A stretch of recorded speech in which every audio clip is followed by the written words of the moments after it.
با درود خدمت شما عزیز دلم. در خدمت هستم با یک انرژی خوانی دیگه از سری انرژی خوانی های فال تاروت رقیب. موضوع این لحظه انرژی خوانی ما این هستش که بالاخره آخر قطع رابطه او و رقیب به کجا کشیده میشه.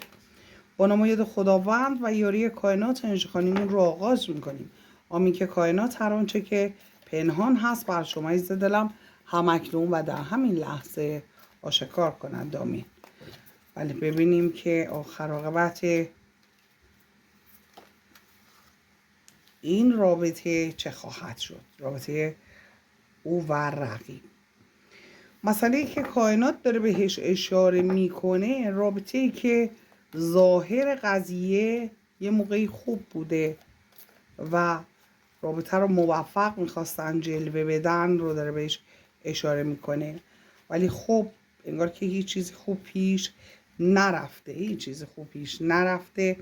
یکم نگرانی ها، ناامیدی ها وارد رابطه شده. همونطور که ملاحظه میفرمایید ماه رو داره بهش اشاره میکنه. پنهانکاری ها، غم و اندوه، ترس از دست دادن و همه اینها از طرفی هم به سکه داره اشاره میشه.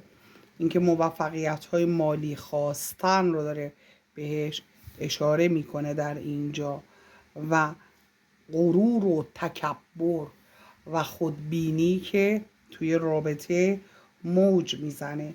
بنابراین کائنات داره میگه که اگر این غرور و تکبر نبود میتونست اتفاقای خوبی شاید پیش بیاد، ولی خب این غرور و تکبر اجازه نمیده که شرایط اونطور که میخوان خوب پیش بره و نمیتونه هم پیش بره، به خاطر اینکه مسائل و مشکلات دیگری هم توی رابطه وجود داره.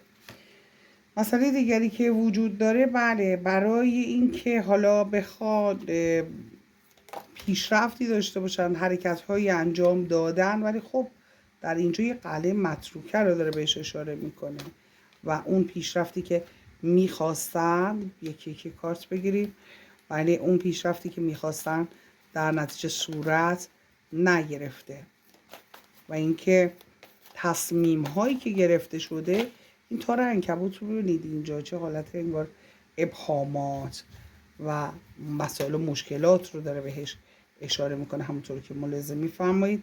و در اینجا به 2 سکه داره اشاره میکنه. 2 سکه که این دستون دست کردن، این پا اون پا کردن، یعنی که اعتمادی نسبت به رابطه وجود نداره از طرف هر دوشون و اینکه خب ثباتی در این رابطه وجود نداره رو کائنات داره بهش اشاره میکنه، همونطور که ملاحظه میفرمایید. مسئله دیگری که داره بهش اشاره میشه همونطور که ملاحظه میفرمایید دل من، باز هم داره میگه تصمیم های جدی زیادی گرفته شده و این راه به ناکجا آباد برده. 5 سکه، مشکلات، موانع از نظر احساسی، از نظر مالی و در شرایط سختی قرار گرفتن. این برج متروکه و موفقیتی که قرار بود به دست بیاد که نشد و مسئله خیلی حائز اهمیت هستش در اینجا. خوبه که بدونی عزیز دل من داره اینجا به 6 چوب دست اشاره میکنه. میتونه همون منظور از اون حلقه باشه. حالا اینکه با هم بودن این 2 نفر با هم انگار که جفت و جور در نیومده، انرژی هاشون همدیگر رو دفع میکنه. انرژی هاشون انرژی که از سمت رقیب میره بر طرف احساسی، از طرف احساسی میره برای رقیب انرژی خوبی نیست، انرژی موفقیت نیست، انرژی مثبت نیستش، انرژی که باعث رشد رابطه و رشد در مسائل مالی و مسائل دیگر باشه نیستش. همونطور که ملاحظه میفرمایید یک انرژی منفی رو داره ازش یاد میکنه. حرکت کردن و اینکه خب حالا طرف احساسی میخواسته به یه اوجی برسه، میخواسته یه موفقیتی رو کسب کنه، رقیب هم میخواسته، هر دو میخواستن، ولی خب اون برنامه هایی هم که توی ذهنشون بوده اون برنامه ها هم همونطور که ملاحظه میفرمایید هیچ شده و تلاش ها رو داره نشون میده، تصمیم های بزرگ مالی رو داره نشون میده. ولی خب پس از همه اینها دوباره به هیچ شدن و هیچ و پوچ شدن مسائل داره اشاره میکنه، انگار که توی یک توپی افتادن و همینطور اتفاقات، حالا مسائل و مشکلات هی داره تکرار میشه و از اون حالت خارج نمیتونن بشن. یه همچین چیزی رو داره کائنات بهش اشاره میکنه. بله، این که کائنات هر آنچه که پنهان هست رو آشکار کنه، همونطور که ملاحظه میفرمایید. بله، اینکه راه افتاده خودش هم نگاه کنه که حالا طرف احساسی باشه، رقیب باشه، همدیگر رو تعقیب میکنن، زیر نظر دارن و یه چیزهایی هم از درون کشف کردن رو داره بهش اشاره میکنه، انگار که متوجه شدن خودشون که اصلا وجودشون در کنار هم یک انرژی که باید درست کنه. دیدید میگن شما وقتی عطرم که میزنی به بدنت، شما بدنت و اون بوی بدن شما و عطر میتونن روی هم تاثیر بذارن و اون بو ممکن هست یک تغییراتی درش به وجود بیاد. حالا شما فکر کنید دو تا آدم کنار هم 100% روی هم تاثیر گذار هستن، انرژی هاشون روی هم. بنابراین اون انرژی که تاثیرگذار هست، انرژی خوبی رو ازش صحبت نمیکنه کائنات، میگه اینا کنار هم نمیتونن، حتی اگر بخوان هم نمیتونن. موضوع این هستش و هم دیگر رو زیر نظر گرفتنشونه، این کار اونو خراب میکنه، اون کار اونو خراب میکنه، یا انرژیشون اینجوریه، یه ضدیتی تداخلی با هم داره. و اینکه نه اصلا اخلاقا هم، چون ایمپر رو بهش اشاره کرد، اخلاقا هم همینطور هستش. بله، ایمپر رو بهش اشاره کرده در اینجا. و اینکه میخوان یک انرژی این مسئله رو درست کنه، مخصوصا رقیب خب به جادو و سحر و اینا علاقه داره، فکر میکنه با اونا میشه، ولی خب موانع به وجود میاره، دچار کارما میکنه رابطه رو. ببینید اینجا میگه سحر، این منم کنارش میگه که این قایقی که نه راه بازگشتی هست نه راه پیشرفتی هست، این وسط گیر کردن رو نشون میده و ممکن هست حتی این مسئله سالیان سال طول بکشه، ولی خب آخرش هم همینجا همینجا و در همه وضعیت خواهند بود. یعنی هیچ پیشرفتی، اگر منتظر یک پیشرفت هستن در کنار هم، هیچ پیشرفتی عایدشون نخواهد شد و از پشت به هم ضربه زدن، خنجر زدن رو داره بهش اشاره میکنه که حالا یا در شرایط اسفبار قرار گرفتن رو کائنات داره بهش اشاره میکنه، همونطور که ملاحظه میفرمایید. و راضی نیستن، رضایتی در اینجا تا اونجا که مشخصه، تا اونجا که نشون میده رضایتی وجود نداره و با چه حسرتی به جام احساس نگاه میکنن. حالا رقیب میتونه باشه، طرف احساسی، هر دو به خواستشون نرسیدن و خیلی تلاش های مالی زیادی هم شده که اون تلاش ها اگر جواب میداد الان دیگه به عرش رسیده بودن، ولی خب یه همچین چیزی نشون نمیده.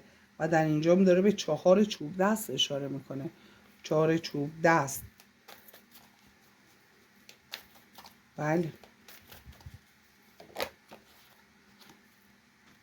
و این تأثیری که میتونه داشته باشه توی رابطهشون، همونطور که ملاحظه میکنید، بیماری و یا حالا از نظر روحی میتونه باشه، از نظر جسمی میتونه باشه.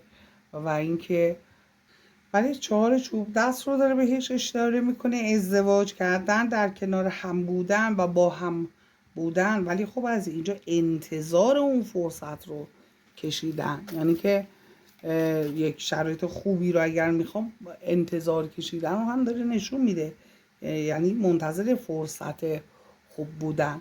بنابراین توی شرایط خوبی در کنار هم نبودن رو داره نشون میده. مسئله دیگری که وجود داره در اینجا که داره بهش اشاره میکنه، بله، قدرت. میگه اصلا همه بدبختی اینا و مشکلات اینا به خاطر قدرت طلبیشون هستش.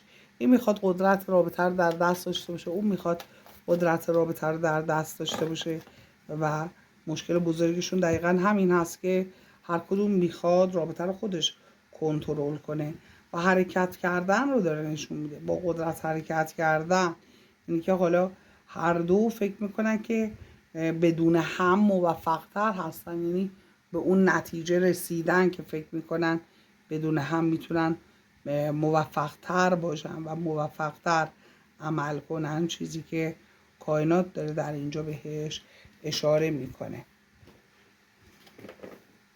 و یک تصمیمی که گرفته شده برای رابطه، ببینیم این تصمیم چی هست و چه نتیجه‌ای میتونه داشته باشه. بله، ولی یک سورپرایز رو داره بهش اشاره میکنه. منتظر یک سورپرایز بودن، منتظر سورپرایز شدن هستن.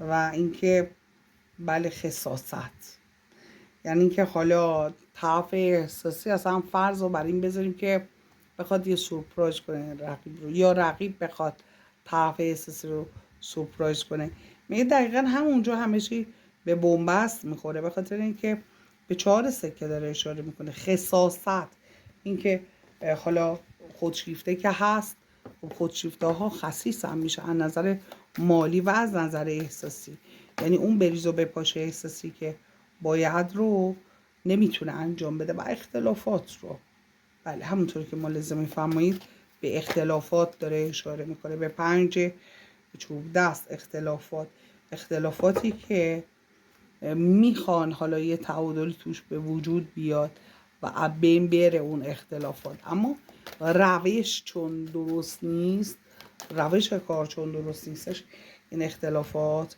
تموم شدنی هم نیست.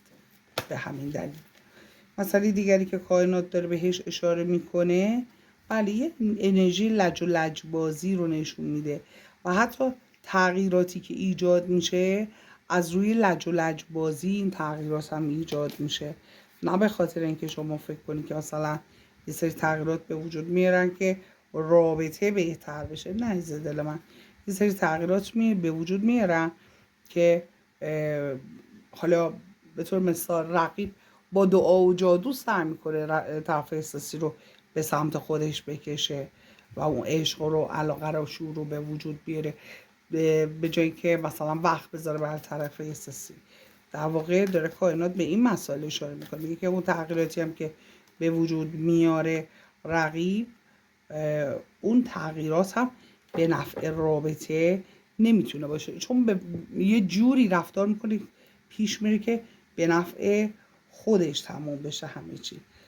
بله، و یک حرکت کردن، مسافرت کردن، مهاجرت کردن، جا به جا شدن رو داره به وضوح بهش اشاره میکنه در اینجا و به این مسئله فکر میکنن، یعنی که این رابطه‌ای که باشه که یک ثباتی داشته باشه، همچین چیزی رو متاسفانه یا خوشبختانه نشون نمیده و این همچین انرژی نیستش. حتی تغییرات هم به خاطر این هستش که کی دست پیش رو بگیره، کی رو گرفتار کنه، کی دست و پای اون یکی رو ببنده، کی اون یکی رو دنبال خودش بکشونه.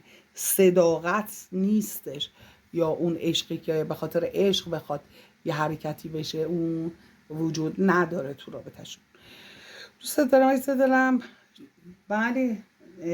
بله تصمیمشون چه هستش، خب جدا شدن، رفتن رو داره نشون میده، ولی میخوام برات وعده بگیرم که بله قبل از اینکه ویدیو به پایان برسه، آمین که کائنات هر آنچه که پنهان هست رو آشکار کنه، ببینیم که چه وعده ای رو میده.